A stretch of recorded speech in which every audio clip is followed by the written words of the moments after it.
দর্শক, দেখে মনে হতে পারে 24-এর বন্যার মতো পরিস্থিতি, এমনটা হয়তো ভাবতেও পারেন। মনে হতে পারে চট্টগ্রামের 26-এ কোনো বন্যা এসেছে, কিন্তু না, এটি চট্টগ্রামের আজকে যে 4 ঘন্টার বৃষ্টি, সেই বৃষ্টিতে জলবদ্ধতার দৃশ্য।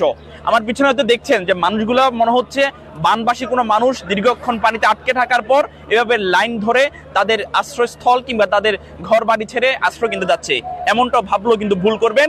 এটি চট্টগ্রামের প্রবর্তক মোড়ের দৃশ্য। মানুষজন এসেছেন তাদের কর্মক্ষেত্রে কিংবা কোনো একটি জরুরি কাজে, এসে তারা আটকা পড়েছেন। এরপরে তারা এইভাবে লাইন ধরে পানি, কুমোর সমান পানি কিংবা হাট সমান পানিতে তারা এভাবে যাচ্ছেন। আমরা ঠিক যে জায়গাটার মধ্যে দাঁড়িয়ে আছি, এই জায়গাটার মধ্যে প্রায় কুমোর সমান থেকেও প্রায় বুক সমান পানি এখানে রয়েছে। মাত্র 4 ঘন্টা বৃষ্টি হয়েছে, সকাল 11টা থেকে বৃষ্টি শুরু হয়। এই বৃষ্টি ঠিক 2টা পর্যন্ত ধারাবাহিকভাবে পড়তে থাকে মুষলধারে।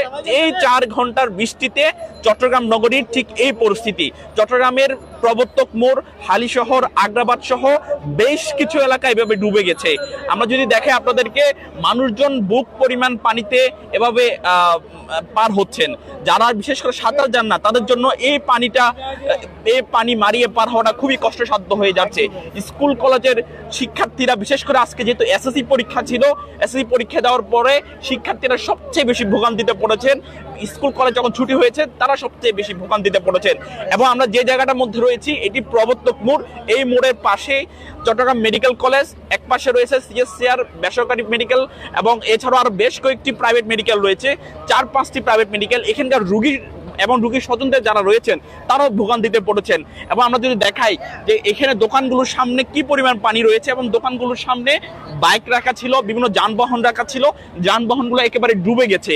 অর্থাৎ কোথাও একেবারে ঠাই দাঁড়ানোর মতো কোনো অবস্থা নেই।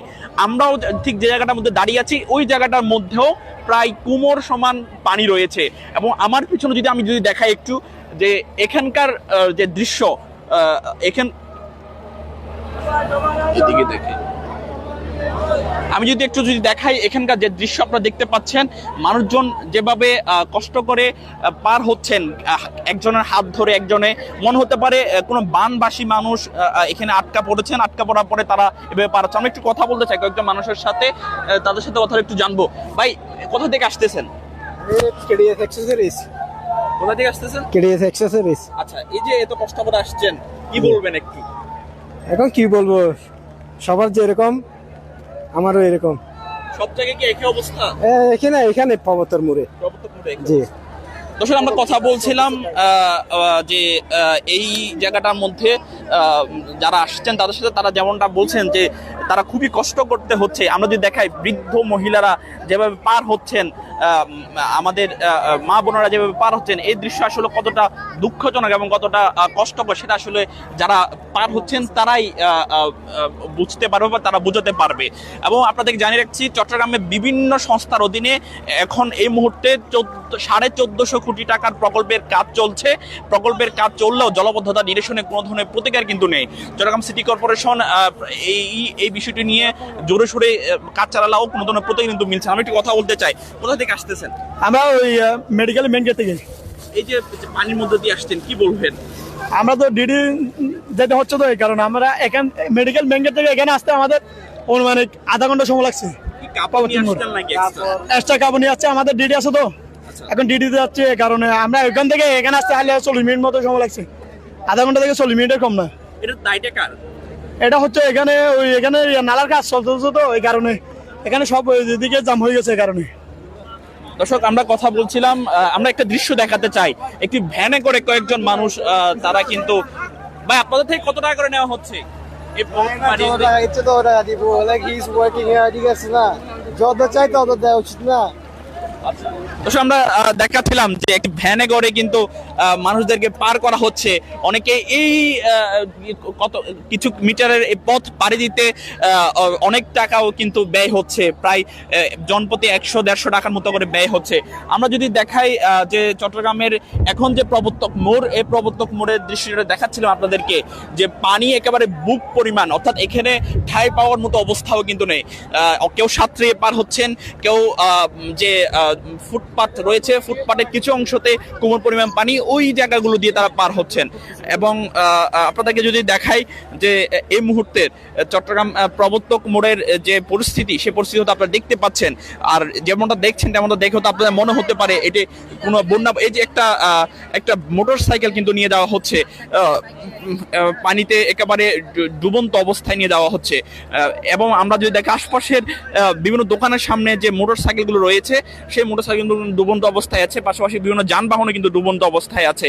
আমরা এখানে যেটা কথা বলে জানলাম সেটা হচ্ছে এখানে একটি নালা প্রকল্পের কাজ চলছে এবং সেই প্রকল্পের কাজ চলার কারণে এই পরিস্থিতি তৈরি হয়েছে। পানি কোনো দিকে সরে যেতে না পেরে পানি এখানে জলবদ্ধতা তৈরি করেছে। এবং চট্টগ্রামের মানুষের দীর্ঘদিনের যে ভোগান্তি জলবদ্ধতা নিয়ে, সে জলবদ্ধতার ভোগান্তি একদিনের বৃষ্টিতে আরো তীব্র আকার ধারণ করেছে। আমরা যদি দেখাই এখানে সাংবাদিকরাও কিন্তু এসেছেন, তারা সংবাদ কাভার করতে এসেছেন, তারাও বেশ ভোগান্তিতে পড়েছেন। কেউ কোমর সমান পানিতে দাঁড়িয়ে সংবাদ কাভার করতে হচ্ছে, কেউ হাঁটু সমান পানিতে দাঁড়িয়ে সংবাদ কাভার করতে হচ্ছে। এবং আমরা যদি দেখাই যে এখানকার দোকানপাট যেগুলো রয়েছে, দোকানপাটগুলো একেবারে অর্ধেক অংশ ডুবে গিয়েছে। দোকানের সামনের পানি একেবারে দোকানের ভিতর পানি প্রবেশ করে যে মালামাল, সে মালামালগুলো কিন্তু নষ্ট হয়ে যাচ্ছে।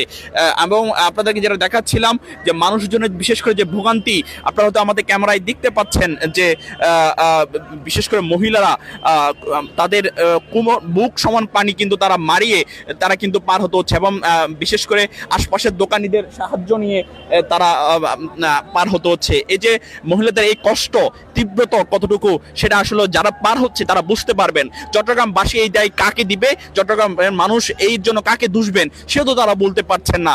যেহেতু চট্টগ্রাম জলবদ্ধতা প্রকল্পের একটি কাজ চলছে, পাশে নালার কাজ চলছে, সেই কাজের কারণে আজকে এই অবস্থা তৈরি হয়েছে। অর্থাৎ বলতে গেলে উন্নয়ন যেন এখন গলার কাটা হয়ে দাঁড়াচ্ছে, এমনটাই পরিস্থিতি।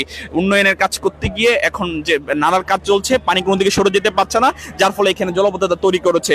এবং এই যে দৃশ্য আপনাদেরকে দেখাচ্ছিলাম, বিশেষ করে এই প্রবর্তক মোড়ের আশপাশে জলবদ্ধতার কারণে মেইন সড়ক জিসি খুলশি থেকে চকবাজার এবং মুরাদপুর পর্যন্ত যানজট লেগে গেছে। আমরা অনেকের সাথে কথা বলছি, কেউ কর্মস্থলে আসতে প্রায় 3 ঘন্টা 4 ঘন্টা সময় লেগেছে, কিংবা কেউ এখান থেকে তাদের গন্তব্যে পৌঁছাতে এই যানজটের কারণে 2-3 ঘন্টারও বেশি সময় লেগেছে। এই যে পরিস্থিতি, এই যে অবস্থা, এটা দায় আসলে কে নিবে এবং কাকে আসলে নগরবাসী দুষবেন, সেটাও কিন্তু বলতে পারছেন না।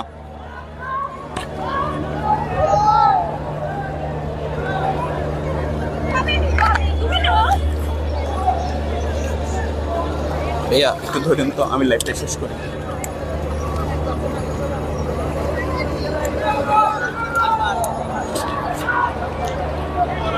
দর্শক, যারা দেখাচ্ছিলাম, আমি এখন ঠিক যে জায়গায় দাঁড়িয়ে আছি সেই জায়গাটার মধ্যে প্রায় হাঁটু পরিমাণ পানি। আমার পিছনে আরো কিছুটা দূর গেলে সেখানে কোমর পরিমাণ পানি।